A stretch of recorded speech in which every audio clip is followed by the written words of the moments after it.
Conversaciones elegantemente informales desde la autenticidad del ser.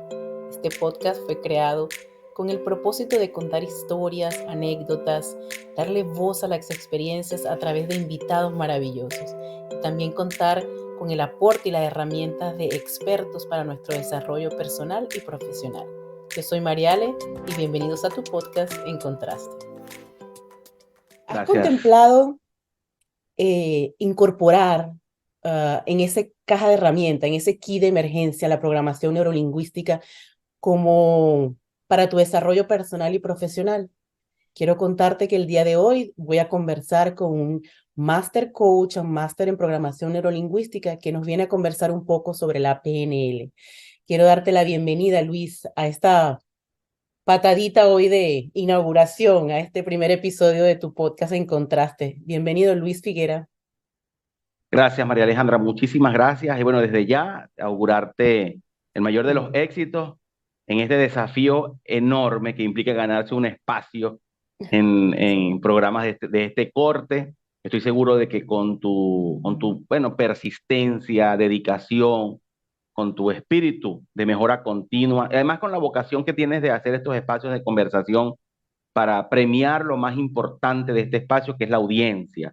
Es decir, este tipo de conversaciones, en lo particular, considero que van orientados a generarles aportes, contenidos que sean útiles a las personas para su bienestar, para su felicidad, para que se den cuenta de algo que ahora no hayan visto en su vida. Y el mayor de los desafíos que tenemos los seres humanos es desaprender. Es decir, no es aprender algo nuevo. Aprender algo nuevo ya lo sabemos hacer desde que estamos en el colegio. Nos han enseñado a aprender. Bueno, en la mayoría de los casos. Pero dejar de aprender algo que ya nos acompaña por años, eso no es común. No estamos allí. Comúnmente las personas no estamos allí como para revisarnos nuestros pensamientos o cuestionarnos los pensamientos o nuestras creencias. Y de eso es un poco que podemos conversar ahora. Así que gracias por la invitación y te auguro mucho éxito. Ha sido un gusto empezar este primer proyecto o este proyecto contigo. Antes de conversar sobre la programación neurolingüística, me gustaría que le dieras un poco a nuestra comunidad de ti. ¿Quién es Luis Figuera como ser humano y cómo llegó el coaching y la programación neurolingüística a Luis Figuera? Bueno, principalmente soy un hombre que cree en Dios, soy un demócrata convencido de que es la mejor vía de llevar adelante naciones, venezolano, para el público venezolano que va a consumir tu material, decirles pues que soy magallanero y eso es importante resaltarlo. Ya tengo de casados poco más de 25 años, de los cuales tengo 3 hijos. Mi vida ha estado desde en el oriente venezolano, donde nací, en Maturín, Monagas.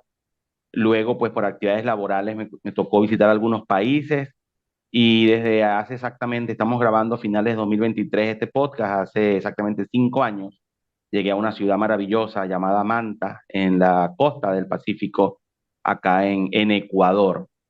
Soy, bueno, un hijo. Mis padres me inculcaron el tema del servicio, de la gratitud, del buen proceder ciudadano. Y me dedico básicamente ya a estudiar, a leer muchísimo, a prepararme, a facilitar capacitaciones, cuya dosis mayoritariamente tiene que ver con la programación neurolingüística por su versatilidad y un poco de coaching que conocí desde el año 2011. Y soy básicamente un servidor. Soy una persona que le doy mucha importancia a la gratitud, y de vivir tranquilo, sin mucho sobresalto, realmente. Qué bueno, qué Adaptándome a bueno. las redes sociales, casi que a diario en esa, procurar, es un desafío. El tema de las redes sociales ya llegó para quedarse, y si queremos mantener un espacio de servicio en estas temas de certificaciones, de capacitaciones, orientaciones, coaching virtuales y también presenciales. Así que yo, por ejemplo, este tipo de iniciativas que tú tienes, yo valoro muchísimo por lo que hace, por lo que permite, es una ventana. Tengo entendido, Luis, que dentro de tu experiencia de vida, cuando estuviste en Venezuela, te dedicaste a la consultoría y a la asesoría de empresas, donde te estaba yendo muy bien para aquel entonces y estabas Sí, posicionándote. Sin sí. embargo, eh, hubo situaciones que te hicieron así, como dicen en el coaching, un aha moment, donde la vida se encargó de cochearte y de decirte que tenías que Mm. cambiar el rumbo a otras cosas, y fue cuando decidiste incursionar en el coaching y la programación neurolingüística y dejar la consultoría, de dedicarte un poco más a las habilidades blandas y al ser humano en vez de la parte técnica dentro de la parte empresarial, ¿sí? Tu aporte Claro, venía a ser de otra manera. sí, vivir en Venezuela, en el oriente del país, era inherente casi que de anhelar trabajar en el sector petrolero o gasífico del país. Entonces, es muy común, ¿no? Era casi, para quienes nos puedan ver desde otros países, entiendan que en ese momento en Venezuela era como nacer, educarse, casarse, trabajar en una petrolera, tener hijos, jubilarse. Y esa Jubilarse. era inherente a la condición profesional estar cercano de manera directa o indirecta al sector petrolero, ¿no? Porque producía muchísimo cuando funcionaba normalmente. Y ese fue mi caso hasta que, bueno, una ley que tenía que ver con la prevención de salud y seguridad de los trabajadores y trabajadoras en Venezuela. En mi formación como técnico inicialmente tenía que ver en el ámbito de la prevención de accidentes de trabajo, de la salud ocupacional y un poco de higiene ocupacional. Sin embargo, en el 2008 fue la primera cercanía con el coaching, y no hasta el 2000, y no le di crédito. En el 2008 no le di ningún tipo de crédito al coaching, para nada. Yo tenía una tendencia muy marcada, arraigada en la consultoría. Yo renuncio a la estatal petrolera venezolana para montar tienda aparte, y que esta petrolera pues y sus contratistas se convirtieran en mis principales clientes, como ocurrió. Pero no duré mucho en la consultoría de salud y seguridad laboral hasta que conocí el coaching, porque el coaching de menos a más fue cautivándome. Sin embargo, a la par, en el mismo 2011, pues en las primeras clases, la primera certificación de coaching, conocí la programación neurolingüística. Entonces, poderosa, muy, muy poderosa. Hoy más consciente que en ese momento. Sé que no es una ciencia, no tengo con eso ningún miramiento, ni ningún nada. O sea, no es una ciencia. Sin embargo, hay mundialmente un reconocimiento de todo lo que ha hecho en la vida de millones de personas y continúa haciendo. Ese fue mi caso en un momento. Yo tuve una debacle de salud, una situación de adicción al alcohol que fue devastador en mi vida, y por un reconocimiento de un ser superior, como cada quien lo conciba, que en mi caso Dios.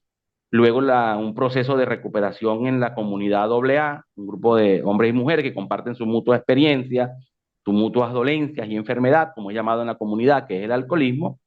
Sin embargo, cuando conocí la programación neurolingüística, comenzó a producirse en mí una especie de antagonismo entre lo que eran los 12 pasos de recuperación de la comunidad AA, donde ya tenía 2 años, eh, y Wow. comprender cómo operamos.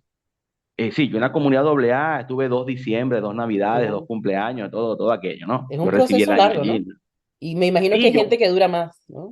toda una vida. Hay personas que duran treinta y Oh, cinco, 40, 50 wow. años, y sí, hay un relato.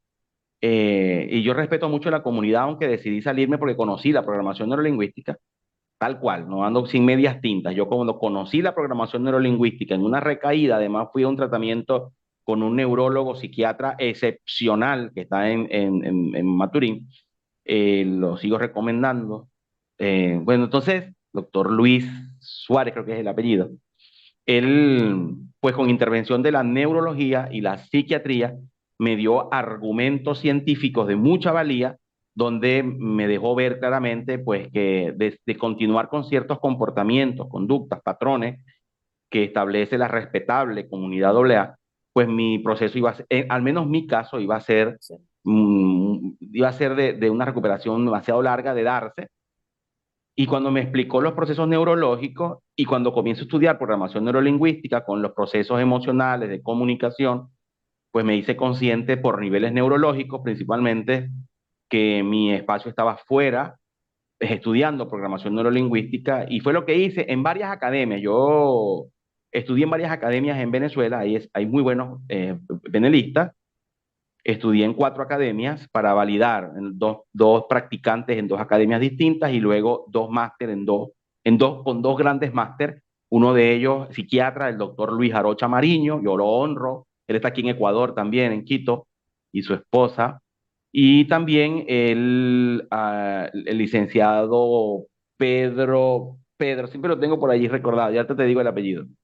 porque los recomiendo a ambos. Ambos, él está en Venezuela, con él también hice un máster, y ahí fui descubriendo las maravillas que hay sin fanatismo, sin exacerbarte, pero recomiendo arduamente el adentrarse al mundo de la programación neurolingüística, y fue mi caso. Y ahí hasta hoy, pues hasta el día de hoy es lo que continúo haciendo y continúo estudiando. Yo no, hay material siempre interesante y tengo un maestro que es un referente para mí, que me imagino lo tendrás por aquí en algún momento, que es Alexis Suárez. Ujú. Él está venezolano, que también está en los Estados Unidos, pero él ha tenido la oportunidad de formarse con los co-creadores de la PNL. Entonces, él es muy amigo y está tan cerca ha estado tan cerca de Richard Bandler o de Anthony Robbins, entre otros, de Paul McKenna, en fin, que se ha actualizado. Y ya, pues la PNL hoy es la PNL de segunda y de tercera generación incluso. Ha evolucionado, la PNL tiene casi 50 años. Me Pero llama la bueno, atención eso. que trato en el conocimiento que uno tiene, imaginarse una persona yendo para la comunidad de alcohólicos y paralelo a eso, estudiando, preparándose, eso era como que no coincidieran las dos cosas, que aún en ese estado tú sabías, o sea, es como tú sabías que tenías que seguir estudiando, sabías que tenías que seguir creciendo, aún cuando Bueno, estabas con una condición de salud. mira, fíjate, la Asociación Mundial de Salud, la OMS, y la Asociación de Medicina en los Estados Unidos, salvo que lo hayan cambiado, que no estoy enterado, pero desde el año 1966, por allí, determinan que el alcoholismo es una enfermedad incurable, tal cual, ¿no? Entonces yo decidí, bueno, que si yo me quedaba con esa creencia arraigada y actuaba en consecuencia, las veces que yo decía, hola, buenas tardes, mi nombre es Luis Jefe, soy alcohólico, penalísticamente lo que comprendí es que estaba abonando el terreno neurológico de repetir canales desde lo que decía, de lo que sentía, y eso no me estaba ayudando. Entonces, sí, esto que voy a decir nunca lo he dicho, lo de que diré a continuación. No he hecho ¿cómo se llama? Cuando uno declara algo Ujú. por vez primera. Eh, Resulta que sí, yo intenté pues conversar con compañeros de la comunidad, los llevé a la oficina, les daba algunas clases al respecto, pero bueno, el blindaje que existía, que es absolutamente respetable, es una comunidad muy longeva, prestigiosa en casi todo el mundo, tiene colocación ha salvado millones de vidas. De hecho, hay un lema que escuché cuando estaba ahí adentro y era que la comunidad funciona, quien no funciona es uno. Es uno. Entonces yo comencé a hablarle a muchos colegas sobre el tema de la programación neurolingüística. Al principio algunos mostraban receptividad, pero luego se dieron cuenta de que eso pues trastocaba algunos mandamientos, algunas instrucciones propias de la comunidad, y entonces después optaron naturalmente a volver al cauce de la comunidad, lo cual es comprensible, es entendible, nada reprochable ni señalable, absolutamente. Yo Lo que a opté cada quien le por otro funcione, camino. supongo. Sí, lo que a Sí, cada quien le exactamente. funcione. Claro, lo que cada quien le funcione. Hay personas que se han reencontrado con una vida útil y feliz en sobriedad solo con un apoyo espiritual. Es decir, un día, una vez que pasan la resaca, aquí se llama en Ecuador estar pluto, o estar enratonado, o estar intoxicado, que es técnicamente lo que ocurre allí. Después que pasa ese proceso, de acuerdo a la alimentación de la persona, al peso, el género y todo aquello, pueden pasar, y depende de la cantidad de licor que consumió en la última toma. Entonces, una vez que recupera esos días, que está en absoluta sobriedad, puede tener un insight, puede tener un llamado, puede tener una conexión superior, que es con un Dios como cada quien lo conciba, y esa espiritualidad, trabajándola en comunidades de ayudas espirituales, no doble A, pues puede permitir fácilmente recuperarse. Algunas personas, yo conozco casos en los cuales digo un día, no vuelvo a tomar licor y no toman licor. También hay literatura que da cuenta de una persona que dejó de tomar por 33 años, 34 años, se jubiló de su trabajo, se quitó el overol, la braga de trabajo, la guindó y se puso la bata de jubilado con una sandalia, chancletas o calzado de casa. Ujú. Y no sé, dice, bueno, yo tengo ya 33, 34 años sin beber, no me cae mal una copa, he demostrado total capacidad de poder.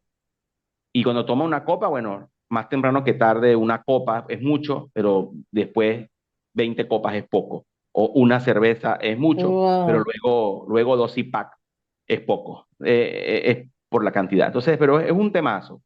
Yo Sí, aplaudo que haya muchas mujeres y hombres dedicados a ese mundo y salvando vidas, primero su propia vida desde sus criterios y muchos profesionales pues que dedican a ello.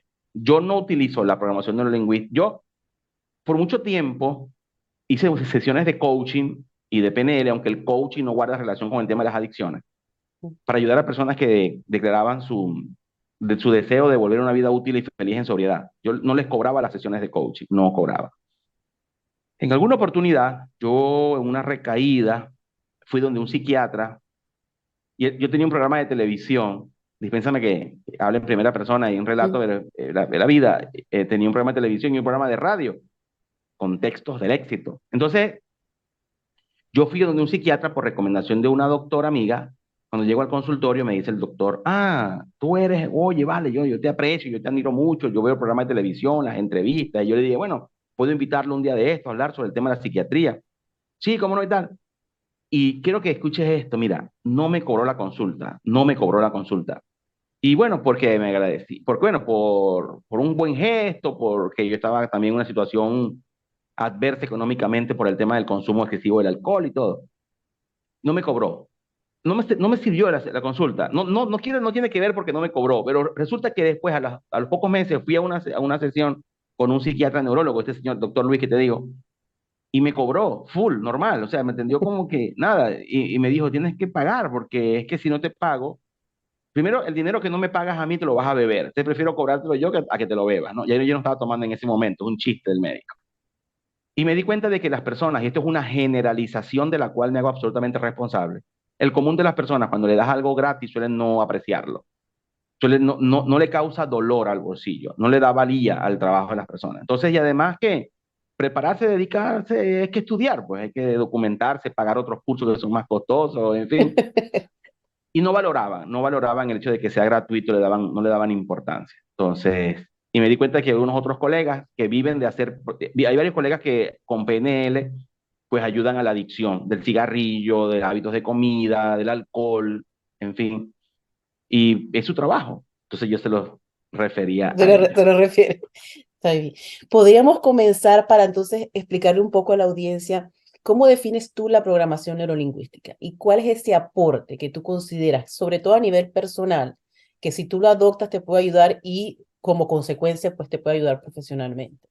Sí, bueno, interesante la pregunta, bastante que decir allí, pero fíjate, hay una respuesta técnica clásica aburrida, y es que la programación neurolingüística es el estudio de la estructura subjetiva. Eso no dice mucho hasta tanto estudiamos PNL, pero básicamente lo que quiere decir es que la estructura subjetiva es la manera en la cual cada persona o grupos de personas conciben una realidad, una experiencia de acuerdo a sus propios criterios, llamado mapas, ¿ok?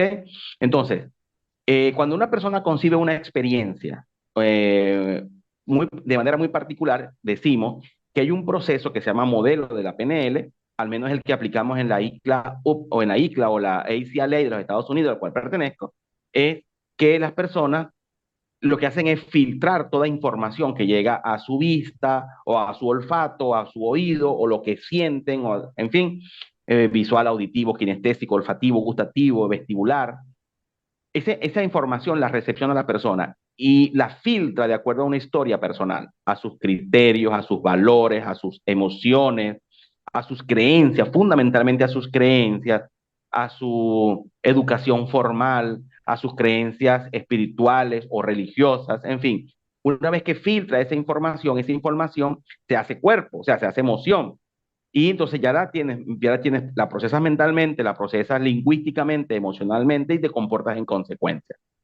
Lo que la programación neurolingüística procura es que las personas nos hagamos conscientes de esas estrategias, que ya hablar de estrategias mentales en el mundo de la PNL es una redundancia.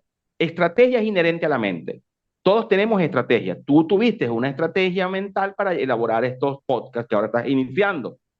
Pero, sin embargo, en cada uno de los invitados que vas a tener, si tú aplicas PNL, tú eres practicante de PNL y eres estudiante de coaching, eh, sabes que tú, si te haces consciente, he dicho consciente, que es con penetración, te haces consciente de qué debes ir cambiando progresivamente, cuando vas teniendo otros invitados, esa, esa mejora que vas teniendo, pues vas a aplicar la tecnología que es la PNL. ¿Por qué? Porque haces el modelado de la excelencia humana de otras personas que hacen podcast como tú y tú tomas como modelado.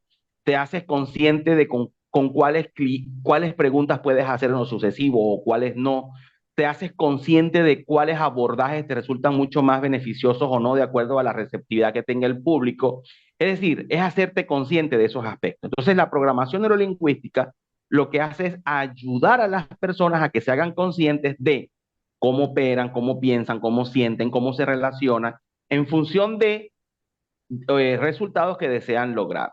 La programación neurolingüística no es una ciencia y probablemente no pretenda hacerlo. Y lo que estoy diciendo lo digo producto de haber leído o escuchado a los co-creadores de este modelo, de este sistema. Entonces, la PNL es un modelo, es un sistema que ayuda fundamentalmente en lo que tiene que ver con la forma, cómo pensamos, cómo trabajamos nuestras emociones, cómo nos comportamos, cómo nos relacionamos en función de resultados que deseamos lograr. Eso en parte la programación neurolingüística y que, bueno, no sé si coincidencialmente, porque yo llegué a la PNL gracias al coaching, no fue a la inversa. Sin embargo, ahora premio sí, Mm, no es tu pregunta, ¿no? Pero me atrevo a mm, decirte que premio más en lo que puede hacer la programación neurolingüística porque es mucho más versátil y mucho más amplia. mm. El coaching tiende a circunscribirse a un conjunto de abordajes que tienen que ver de mayéutica, preguntas, escucha activa. Es un abordaje de mucha conversación. ¿Vale? Y de escucha. No trabaja el pasado, por ejemplo, ¿vale? No es terapia. La programación neurolingüística se concibió en sus inicios como una intervención terapéutica. Estamos hablando de los mediados de los años 70, 75, 78. Y sí tiene esa ventaja también la programación neurolingüística. Pero para los expertos, que no es mi caso, yo sigo estudiando, hablar de coaching y PNL como una comparación es inoficioso porque es como comparar el mar con un desierto, o sea, o una fruta cítrica con una verdura. No hay sentido. Sí, puedo ver dos cosas ahí. Uno, bueno, como mencionaste ahorita, conociendo las dos áreas como es el coaching, la programación neurolingüística, también me atrevería a asumir que es unirlas, o sea, trabajar con las dos, complementar una con la otra es resultado una sesión enriquecedora y con mucho más resultado, con mucho más propósito para el coachee o para la persona que estás atendiendo. Y lo otro es que todo ese proceso que estás explicando de qué se trata la programación neurolingüística, cuando no lo conoces, uno no se detiene a pensar en esas cosas. Ah, mira, yo recibo la información, es que la veo. Ujú. Entonces, después que tú vas conociendo de qué se trata, te puedes imaginar como una maquinita, como un trabajo interno, como el cerebro con un poco de personitas trabajando como para recibirlo visualmente, filtrarlo. Es un proceso que se hace en segundos porque las reacciones se dan Tres cuartos de casi de segundo. inmediata, sí. Entonces, ver que todo eso está pasando dentro de ti, como subestimar la respiración, por ejemplo, que nunca pensamos si estamos respirando o no, es bastante interesante entrar en conciencia de que eso está pasando en tu cerebro y tú puedes ser parte de ese proceso y decidir cómo lo quieres vivir. Eso es bastante interesante. Cuando tú hablas de los muñequitos, los hombrecitos y mujercitas que están Sí, dentro del cerebro, es una técnica que utilizamos en la hipnoterapia. Yo ok. pues estuve en un estudio formal sobre el tema de la hipnoterapia, me certifiqué en hipnoterapia porque es un complemento sustancial es como una derivación más, es como un complemento de la programación neurolingüística. Es como un otro traje, ¿no? Para un evento especial. O sea, te pones el Ujú. traje normal para ir a una fiesta, pero cuando es una gala, entonces te colocas hipnoterapia. Y hay una técnica de, o sea, te duele, pues tienes un dolor en la rodilla, por ejemplo, bueno, se hace una redacción de un trance. Luego de meter a la persona en el trance, se hace la lectura del cuerpo de la hipnosis. Y en la hipnosis ahí se puede, imagínate que tienes una cuadrilla de trabajadores que van a atender el Fíjate. menisco de tu rodilla. Esa cuadrilla tiene un supervisor que comanda, ¿tá? Y entonces claro, una redacción muy bien hilvanada, muy bien desarrollada, con aspectos técnicos, con nombres técnicos de la rodilla, del menisco, todo aquello, y uno se documenta para hacer esa redacción con asistencia de en este caso un traumatólogo, el médico tratante, en fin, y funciona, bueno, es muy, muy, muy poderoso también. Sí, es que me parece que cuando entiendes de qué se trata, son muchas las profesiones. Por eso te digo que el aporte que puede brindar a nivel personal, pero a nivel profesional también, o sea, independientemente de la profesión que ocupes, lo que te alimenta a ti, el conocerte y conocer cómo puede interactuar con otra persona, tomando en consideración ciertas herramientas dentro de la programación neurolingüística, es beneficioso para el médico, para el mismo psicólogo, para el área organizacional, en el trabajo, recursos humanos. Son muchas personas, muchas las personas y las áreas que se pueden alimentar integrando esta herramienta dentro de su desarrollo, ¿no? Cuando, fíjate, de los principales formadores que he tenido han sido psiquiatras y psicólogos, te lo decía. Pedro Enrique es el que te Mm. decía que está en Venezuela y tengo que hacer mención a él, honrar por lo que viene haciendo. Creo que ya por el año 88 ya venía hablando de PNL en el 88, imagínate. Eh, entonces, cuando yo consigo formadores que son psicólogos, que son psiquiatras, y más cuando he tenido en salas de capacitación, yo como formador, yo soy licenciado en administración de personal, eh, y me dediqué, como te decía al inicio, mucho tiempo a la salud ocupacional, desde allí. Pero cuando yo veo que hay psicólogos, hay psiquiatras estudiando, no solo formando, que ya es mucho decir, pero también vienen ahora en estos tiempos a seguir formándose, a mí eso me da mucha motivación profesional. En algún tiempo yo practicaba coaching deportivo, ejercía el coaching deportivo. Mi última intervención comencé en el 2015 en mi estado, en Monagas, con el equipo de fútbol que estaba en segunda división y quería ascender a primera. Me contratan para entrar como coach del equipo. Probablemente fui el primer coach deportivo del Monagas Sport Club. Había tenido experiencias con psicólogos deportivo, pero como un aporte, como una contribución, fue a honor en 100%, tuve la temporada, el equipo gana, asciende a primera división a falta de una fecha, o sea, tremendo desempeño del equipo, de los jugadores en cancha. Eh, entonces yo estudié mucho, ¿no? El tema, aceleradamente consumía estudiando para poder acercarme a lo que eran los deportistas y los directores técnicos y la forma de pensar. Y allí utilicé mucho más PNL que coaching. Y en el camino conseguí muchísimos psicólogos estudiando. Y un tema en particular que me llamó la curiosidad es que estudiando como me certifiqué coaching deportivo, existe en Valencia, en España, la Asociación de Psicólogos Coaches Deportivos. Eso me impactó cuando lo vi en internet, me sumergí allí a buscar información y efectivamente, pues una asociación de psicólogos que ejercían el coaching. Entonces, eso reivindica el coaching serio, el coaching con estructura, el coaching con fundamento. Estamos finales de 2023 y aún, pues el coaching no es una profesión, sin embargo, sin lugar a dudas, va en vías de convertirse en una profesión de muchísimo reconocimiento. De hecho, la sociología de las profesiones habla de que el coaching aún es una protoprofesión, es decir, tiene todas las cualidades, tiene todos los pareceres de convertirse en una profesión, pero todavía no tiene una federación, digamos, que aglutine a los coaches Ah, hay asociaciones privadas, ¿no? Reconocidas todas, pero, por ejemplo, no hay como hay un colegio de colegio de enfermeras, contadores, un colegio no de hay, no médicos. Ah, existe. ok, entiendo. Ni siquiera hay regulación gubernamental. No sé si con esto cometo un exceso, pero en ninguna parte del mundo. Sí sé que hay, en Venezuela, por ejemplo, hubo un postdoctorado en la Universidad Pedagógica Experimental en Maracay, postdoctorado. En Argentina hay técnico superior universitario o su analogía. Ajá. En liderazgo, mención coaching. En México también hay estudios de técnicos o tecnología, tecnólogos en materia de coaching, pero como profesión, que digamos que los gobiernos, los ministerios de educación o lo reconozcan como un contador público, como un abogado, como un arquitecto, va a ocurrir porque es inminente. No, y Eso cada por día un está lado. siendo más útil, ¿no? Cada día está siendo más útil. Sí, sin embargo, bueno, es natural que no conseguimos por allí arquitectos eh, que digan yo soy arquitecto pero no voy a la universidad, eso es ilegal, ¿no? Ujú, Pero sí hay muchos coaches que pues se abrogan, porque como no es una profesión, como no hay una regulación ujú. gubernamental o legal, pues es absolutamente permitido que una persona diga yo soy coach. Yo conozco personas que han dicho yo soy coach empírico, por ejemplo, y bueno, no están violando la ley, eso creo, porque no hay nada que les diga que no pueden hacer Que esto. no puede hacer eso. El mercado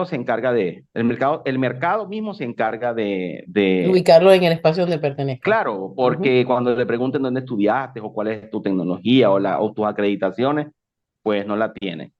Sí creo, y aunque no es mi rol, porque yo no soy gremialista del mundo del coaching, ni pretendo serlo, sin embargo, el coaching en algún momento y todavía pues sigue siendo para alguna manera elitista, excluyente, no solo por los costos, ¿no? Sino porque no ha llegado a más personas. Por ejemplo, los docentes deberían conocer la programación neurolingüística y el coaching, Ujú. pero comúnmente en nuestros países del sur, que comúnmente un docente con los salarios que tiene, pues no accede a una certificación que puede costar por lo menos de 4 a unas 8 veces más el salario que cobra un respetable docente. Pero también creo que Pero, es hacerles consciente, pues, de que es una oportunidad. O sea, si no claro, lo puedes hacer total. por otras condiciones, está bien, pero decirle que qué aporte les brinda el coaching y la programación neurolingüística dentro de su profesión y que es una alternativa, que sí es posible. Sí, Hay que, absolutamente. No, y hay muchísimas, y también por otro lado, hay muy buena calidad de coaching a muy bajo costo, accesible a mucho público. Por ejemplo, aquí en Ecuador, cuando yo llegué en 2018 a una actividad particular de campaña electoral, y después me quedé, yo participé en no pocas intervenciones de coaching en algo que aquí en Ecuador se le conoce como el patronato.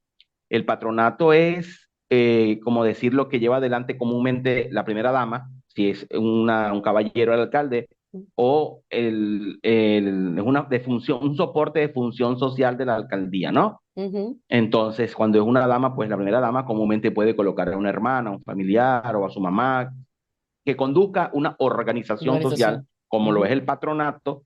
Se llaman patronato de amparo social en algunas ciudades. Entonces, el patronato de amparo social en la ciudad donde yo estoy, hicimos varias intervenciones de coaching para educadores y de programación neurolingüística. De hecho, en la pandemia y después de la pandemia lo seguimos haciendo con una plataforma de acá de Manta Capacita. Coaching y PNL gratuito, estoy hablando de gratuito Y yo me imagino para que es una cuestión docentes y acreditados. de mostrarlo, pues hay que salir a mostrar los beneficios, las bondades que ofrece tanto el coaching como la programación neurolingüística, que es en el caso Sí, que más te has especializado. ¿Podrías de alguna forma explicar alguna técnica de una manera breve que forma parte de la programación neurolingüística? No sé, la sí, te fobia, logro pudiera. de objetivos. Bueno, primero con el tema vamos a ver, comenzar brevemente con tres intervenciones Ujú. clásicas. La primera es establecer los pilares de la PNL y es que enseñan a las personas qué es lo que desean lograr, qué es lo que quieren lograr y qué le impide lograrlo en este momento. El primer pilar es saber qué es lo que la persona quiere. El segundo pilar es es desarrollar la agudeza de todos los sentidos en función de lo que quiere y nunca, nunca, nunca de lo que no quiere. Es decir, en lugar de decir, yo quiero tener la capacidad de hablar en público, ¿ok? Con elocuencia, con solvencia, en lugar de decir, lo que yo quiero es no sentir miedo cuando hablo en Ok, público. ok. Entonces, es decirlo en positivo. Y una vez que tú defines el objetivo en positivo, yo quiero hablar en público teniendo seguridad, confianza y solvencia en mi exposición, ya sabes lo que quieres, ¿no? Entonces, ¿qué es lo que te impide lograrlo ahora? Bueno, falta de preparación, falta de práctica, falta de ayuda, falta de documentación, en fin. Ya sabes lo que te impide lograrlo, bueno, tienes que cerrar esa brecha y tú tienes los recursos para ello. Lo segundo es agudizar todos tus sentidos en función de cerrar esa brecha y de hacer lo que debes hacer para el logro de resultados. Lo tercero es flexibilidad. A mí Flexibilidad. no me gusta leer, pero debo leer para practicar en la oratoria. No me gusta leer, flexibilidad. Comienza leyendo aquello que te agrada. Te agrada la farándula, te agrada el deporte, te agrada la biología, te agrada el ecoturismo. Lee de lo que te gusta. Comienza de menos a más y luego vas aumentando progresivamente. Progresivamente me refiero incluso a un 1% diario. Si ayer leíste 5 páginas, hoy lees 6 y mañana lees 8, y después lees 10. Cuando te das cuenta en el tema de 90 días, ya te has leído todo un libro sobre un tema en particular. Y número 4 es compenetración. Tiene que ver con ese cierre de brechas entre lo consciente y lo inconsciente. Tiene que ver con que R es igual a R, relación es igual a resultados. Generalmente los resultados que obtenemos en la vida guardan relación con la calidad de relaciones que forjamos en la vida. Es como un proceso. Si tú a un proceso le incorporas insumos de baja calidad, lo que va a arrojar el proceso al final es un resultado deficiente Mm, y mediocre. Entonces R es igual a R. Eso por un lado.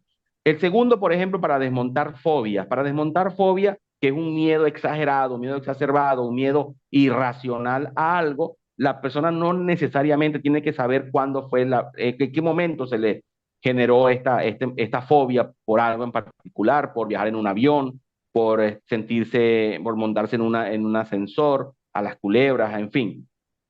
La programación neurolingüística lo que hace con una intervención conversacional, llevar a la persona a un estado en el cual se asocia a una experiencia distinta y diferente que haga, entre comillas, romper esa fobia, trasladándola a un mundo imaginario. Hay una técnica muy famosa que es llevar a la persona a una sala de cine, hacer que recree esa experiencia al frente en una pantalla blanca, pantalla grande del cine.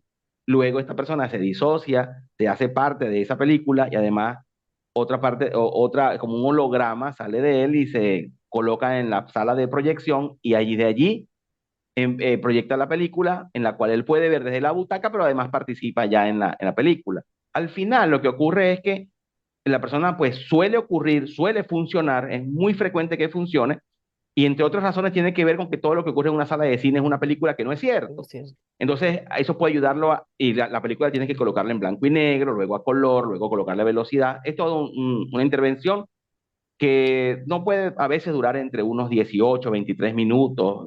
Es de acuerdo a la disposición del cliente o a la pericia, experticia que tenga el penelista. Listo. Lo tercero es una intervención muy común y es el desmontaje de creencias limitantes. Si en algo Mm, la PNL ha hecho aportes a lo largo de su trayectoria en estos casi 50 años, ha sido ayudar a las personas a desmontar creencias limitantes, a sustituir miedos paralizantes, a sustituir creencias limitantes por otro tipo de creencias que le motiven, le inspiren, le ayuden a solventar, a saltar ese tipo de creencias que se convertían en un obstáculo. No hay magia. El tema es que aquí no hay magia. Fíjate que cuando yo comencé a estudiar, bueno, yo estudio permanentemente el tema de la programación neurolingüística, pero cuando comencé en los inicios a leer sobre aquello, tuve una idea y es, voy a leer también sobre detractores de la PNL. ujú. Y leí, de ahí, ya tengo algún tiempo que no lo hago, pero en su momento consumí mucho material de blogs de personas que escribían para banalizar la PNL. Y entonces lo fui incorporando, fui leyendo porque dicen esto y eso hace que yo no tenga Pudiste, ese. pudiste ver las Claro, dos vertientes y hacer tu propia opinión, de acuerdo a tu claro, experiencia. Ujú. claro, claro. Y es que hay mucha gente, hay muchas personas pues que, como el coaching, estudian una certificación que no es el tema del tiempo. Una persona puede estudiar un año coaching o puede estudiar 4 meses. No es el tema del coaching, no es que se estudia y obtienes un certificado y ya. Eso hay que seguir estudiando permanentemente. Eso nunca se acaba. Eso. Bueno, Luis, en aras del tiempo, lamentablemente, creo que ya estamos por terminar. ¿Alguna invitación que quieras hacer, tus redes sociales, alguna certificación que tengas en puerta? Bueno, mis redes sociales que imagino vas a colocar aquí Sí. es como mi nombre, igual que mi nombre, Luis Roán Figuera. Estoy enteramente a la orden, es a lo que me dedico. ¿Y a qué quiero invitar a las personas? Oye, a hacerse cargo de su vida, a que inviertan la mayor cantidad del tiempo posible que puedan en función de hacerse consciente de la calidad de pensamientos que tienen, de hacerse cargo de la forma como están conversando, de hacerse consciente de lo que desean lograr en su vida. O sea, y lo otro es que no tiene que ver con una condición de edad, de género, de dónde naciste, de dónde el contexto influye, pero no es lo más influyente en la vida de las personas. Y que puedes decidir hacerte cargo de tus pensamientos para que establezcas con absoluta claridad el diseño de objetivos que a su vez puedas permitirte diseñar las acciones concretas y correctas para el logro de resultados esperados. Decía Walt Whitman, un afamado poeta de aquella película, bueno, yo lo aprendí fue en la película asociada a los poetas muertos, que es más conocido esta película que el poema mismo. Decía que nada fatiga más que nadar en contra de la propia corriente. Mm, Y además decía que no dejes pasar un día sin haber crecido un poco, sin haber sido feliz, sin haber estudiado algo ese día. O sea, no te permitas ese privilegio, porque aprender algo nuevo a diario es casi un deber. Estoy parafraseando con lejanía mm, a Walt Whitman. Agradecerte, María Alejandra, por la invitación. Ha sido un gustazo conversar contigo. Gracias por mm. abrir estos espacios, de verdad. Y nada, de mayor de los éxitos. Muchas gracias. Gracias, Luis, por tu intervención y invitarlos a visitarnos en las redes sociales. Lo van a conseguir todo al pie de esta grabación. De todas maneras, pueden asistir a GB Piso Mariale o Vivir Siendo Tu Book, que es la página del libro que tuve la oportunidad hace pocos meses de poder escribir y poner en las plataformas de Amazon para el acceso de todas las personas que tengan el gusto de leerme. Invitarlos para este y todos los capítulos que vengan, todos los episodios que vengan, y ha sido un gusto y nos despedimos de la audiencia, Luis.